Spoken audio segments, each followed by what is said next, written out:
Alright, so I'm going to be going over what in my opinion, is a very, very efficient DWM setup. I'm using DWM on my Gen 2 system. There's everything you would ever need to know, in case you're curious. So, this is my config.h for my DWM. This is the color that I'm currently using. It matches the terminal that I'm using at the moment. Yeah. I don't use any of these binding rules. I think they're kind of dumb. Well, I haven't found much of a use for them personally.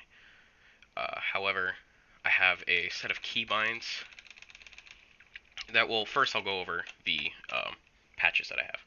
So I have the active again indicator bar, which is just these bars up at the top that you see, telling you which of the 9 pages I'm on. Full gaps just gives it so there's gaps around the windows. It makes it just look prettier. And then status all mons is so that on all, I have a 3 monitor setup, and on all 3 monitors I have the status bar at the top, which is just a little bash script that runs in my xconf. I think it's xconf. It's the thing that X boots with. So the big thing that I enjoy here is my setup with this key bindings.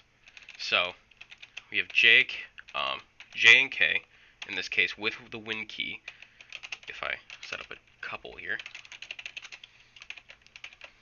like that, there we go. So J cycles through like normal, K goes the opposite way. That's base DWM. H and L move with Windows key, H and L Windows key, change the size of the master and slave stack.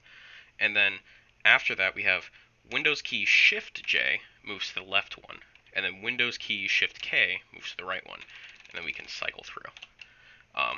After that, we have, you can't see it on here, but if I do Windows key Shift H, I switch over to the left monitor, and then L moves over to the right.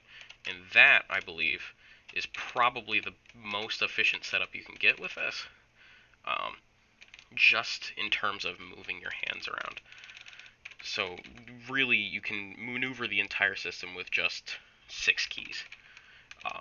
If you want to move a window over to a different monitor, how you do that is you hit Win-Shift-I, and then go over to that monitor, hit Win-Shift-U, and it's the direction. If you want to move it to the left monitor, you hit U. If you want to move it to the right monitor, you hit I.